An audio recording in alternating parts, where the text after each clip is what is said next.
nanti setelah dari Bu Ana, kita juga ada dari wakil dari pelaku industri yang lain, yaitu Pak Feby Salianto. Dia adalah Chief Enterprise dan SME Officer dari XL Axiata. Kita tahu kalau dengan adanya work from home, kemudian nanti study from home, kemudian dari play for home, ya salah satu yang biasanya diuntungkan itu adalah segmen retail atau yang tadi disampaikan oleh Pak Menkominfo yang tinggal di perumahan.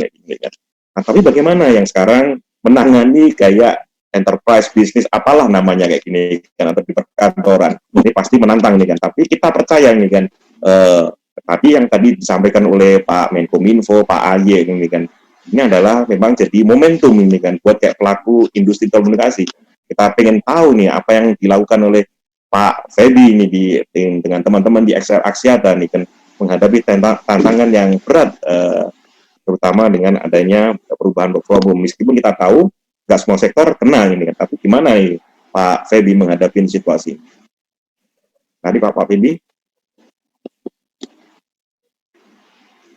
Baik, selamat siang, terima kasih Mas Taufik. Assalamualaikum semuanya, teman-teman yang ikut berpartisipasi di Industri Roundtable ini. Terima kasih selain Mas Taufik, Pak Hermawan juga, dan teman-teman Marketplace semua yang telah memberikan kesempatan kepada kami. Kita juga sudah beberapa kali melakukan kerjasama dengan Marketplace. Salah satunya Pak Mufti dan Pak Anang, itu guru saya semua tuh, Mas Taufik.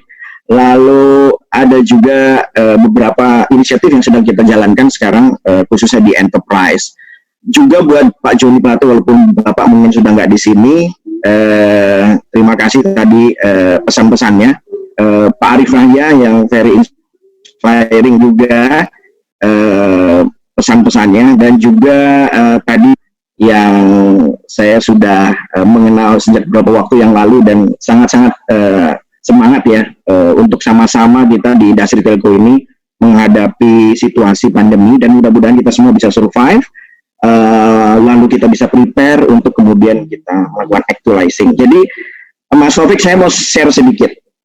Kami di XL itu kalau kita mencontoh atau merefer ke apa yang dikatakan Pak Hermawan ya, tadi di dalam materinya, ada masa di mana kita mesti melakukan survive atau kita meningkatkan service kalau kita memang ada di pihak yang mendapatkan windfall. Lalu kita semua ini, baik yang survive maupun yang mendapatkan windfall, itu kita harus melakukan preparation. Nah, di Excel kami coba sebut, Mas Taufik, itu dengan bagaimana kita melakukan survivability, melakukan revamp atau preparation, dan melakukan rebound. Jadi nanti actualization-nya itu kita lakukan supaya kita bisa rebound kembali. Saya bagi dua secara outline. Yang pertama adalah kita melihat apa yang terjadi di dunia telco dulu, Mas Taufik. Jadi bagaimana impact ini terhadap telco dan apa yang terjadi di kita, lalu preparation apa yang harus kita lakukan. Lalu saya juga akan nanti share apa yang kita potret dari pasar, dari customer kami. Kemarin itu saya mengikuti IRT atau Industry Roundtable yang kedua. Itu di situ ada Pak Jonan. Beliau menyampaikan garis bawahi bahwa dalam era preparation ini kita harus melihat kemana perubahan itu terjadi di customer. Customer kita di enterprise, kalau kita bicara enterprise, karena kebetulan saya dari bidang yang menangani enterprise, itu kita melihat perubahan dari kebutuhan mereka ke arah mana. Yang tentunya kita juga tidak hanya berhenti sampai kita melihat pelanggan kita, yaitu enterprise tadi, tapi juga mungkin kita melihat pelanggan dari pelanggan kita, yaitu end user-nya. Jadi perubahan behavior dari end user-nya itu juga kita bisa lihat. Jadi perubahan behavior dari end user akan menyebabkan perubahan kebutuhan dari user-user kami, which is, atau perusahaan-perusahaan pelanggan kami, which is itu ada di enterprise, dan juga tentunya itu berimpact kepada kami. Nah, yang pertama dulu tadi yang saya akan cerita mengenai apa yang terjadi di dunia telco. Nah, secara umum, tentunya seperti sudah tadi Mas Isa sampaikan, juga disinggung sedikit oleh Pak Arif Yahya, memang di dunia telco ini terjadi tidak terjadi drop yang signifikan, tapi juga tidak lantas menjadi kenaikan yang sangat signifikan. Dari survei tadi kita melihat hasilnya, survei yang putaran pertama tadi, memang ada kenaikan antara 1 sampai 20%, betul ya, Mas Taufik ya. Jadi kita melihat bahwa ini memang ada impact positifnya, tapi juga ada beberapa downside. Seperti tadi udah disinggung, enterprise B2B mungkin ada impact negatifnya. Kemarin di ERP untuk logistik yang menangani B2B itu turun. Tetapi logistik yang menangani B2C mungkin akan naik. Nah, ini telco juga begitu. Mungkin untuk telco yang saat ini sudah menerapkan digitalisasi baik di product and service, marketing and channel, proses dan yang lain, mungkin dia akan lebih cepat untuk adapt, mengadakan preparation, dan angkanya atau hasilnya mungkin dia sudah kelihatan lebih positif. Nah, untuk yang masih ketinggalan ya mungkin dia tidak negatif, tapi in terms of growth juga tidak terlalu strong. Contohnya yang kami lakukan di Excel, saat ini kita melakukan digitalisasi di area validasi untuk customer. Kita mengetahui bahwa customer itu tidak mau berlama-lama mungkin untuk queuing atau antri, katakan di pusat layanan kami, kita sebut Excel Center. Nah, kita ingin supaya mereka ini nyaman untuk, memang harus diperlukan datang, tapi nyaman untuk datang dan tidak lama-lama selesai urusannya pulang.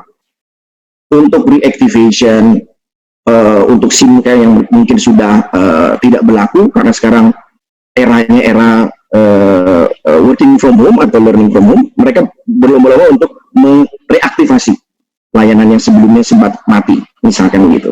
Lalu ada juga penggantian SIM, karena mungkin SIM-nya sudah rusak. Nah, ini kita coba dengan cara digital.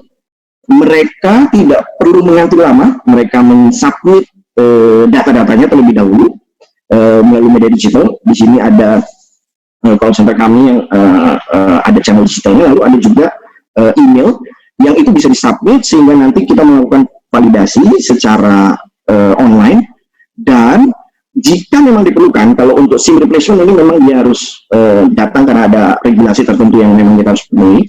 Mereka harus datang, tanda tangan, lalu mereka harus ada validasi secara fisik.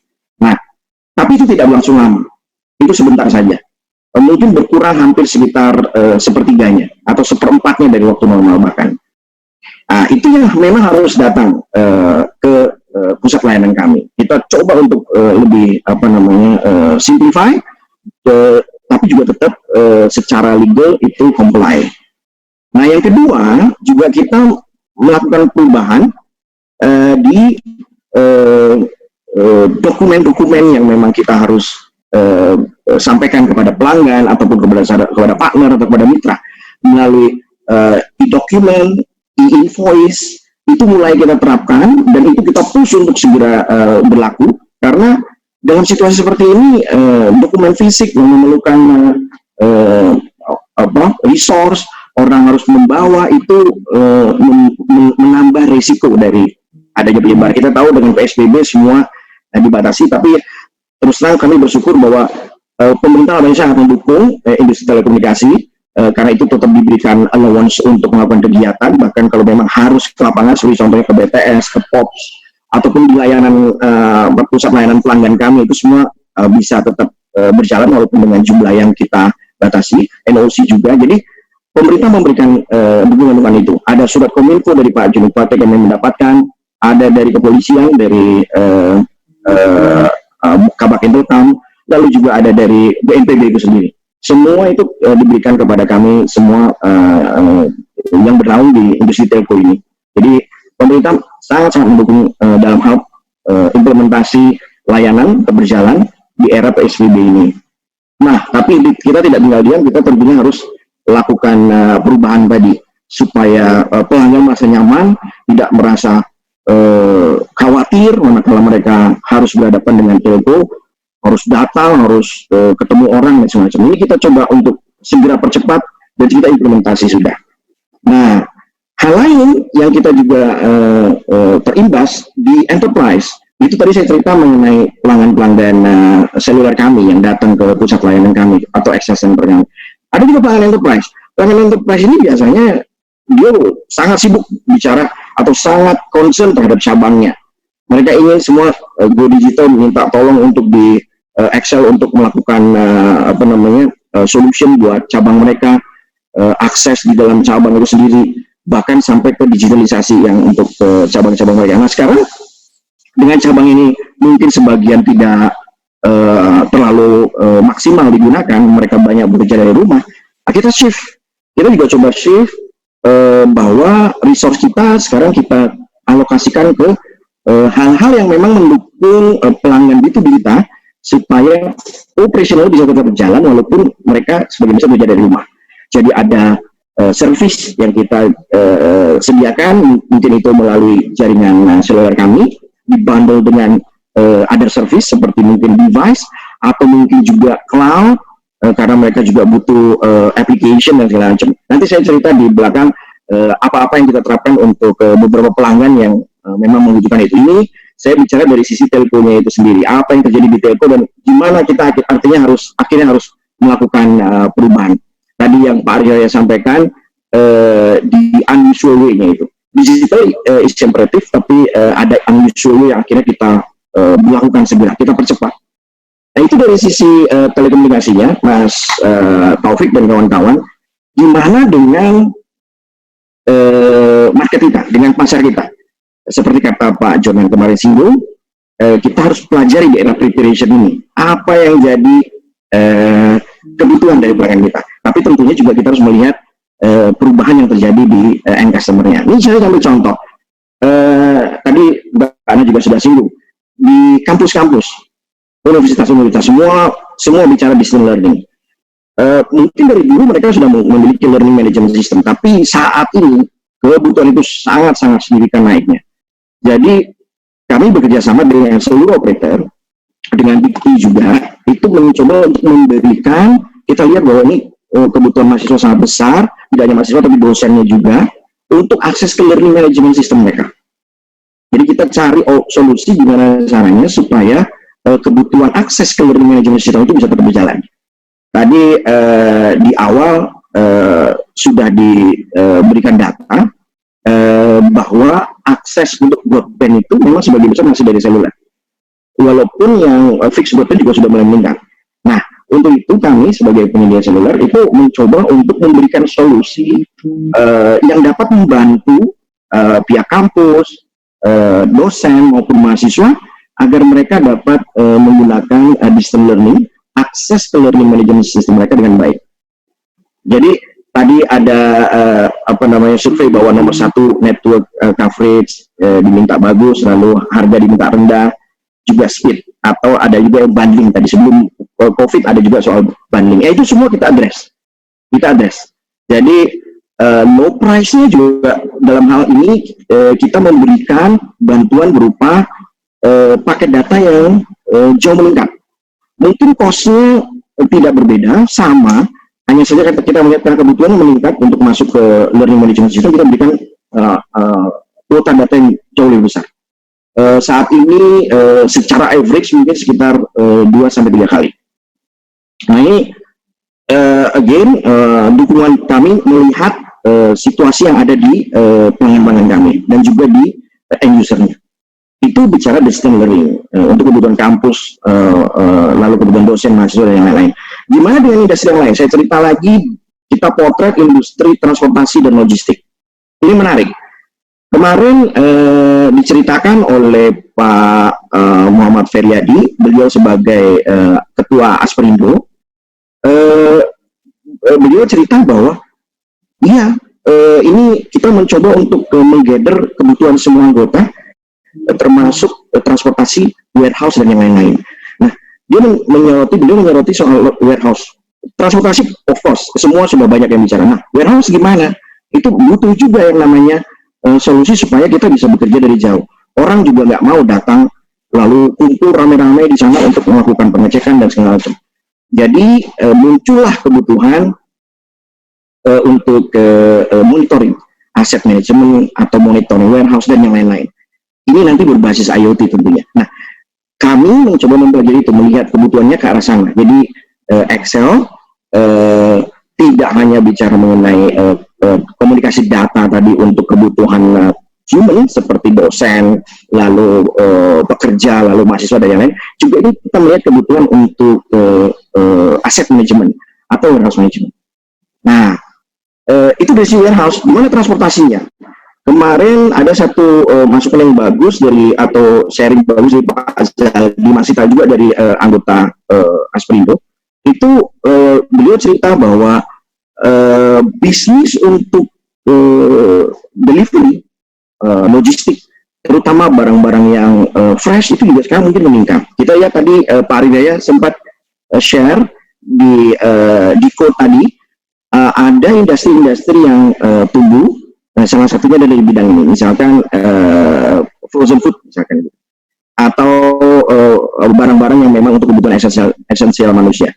Nah, beliau menyampaikan, Pak Zaldi Masita menyampaikan dari Asperindo, anggota Asperindo, Amazon 2018 kemarin itu beli Voltus.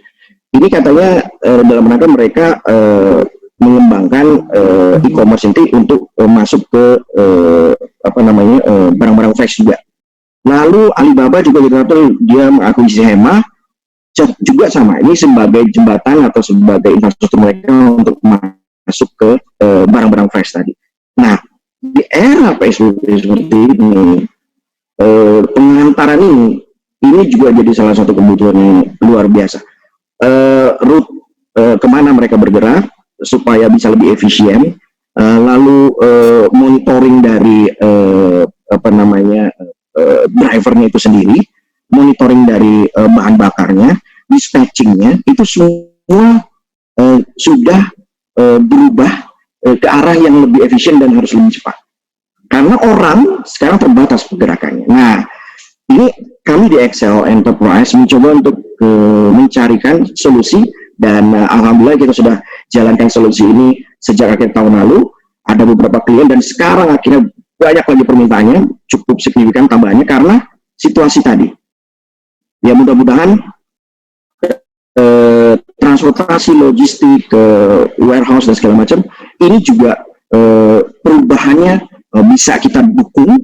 Mereka mencoba untuk masuk ke digitalisasi atau memperkuat IT, kita dukung. Dan Excel dalam fase preparation ini itu juga mencoba untuk memperkuat semua hal yang dibutuhkan oleh pelanggan-pelanggan di bidang transportation logistik tadi. Itu contoh kedua.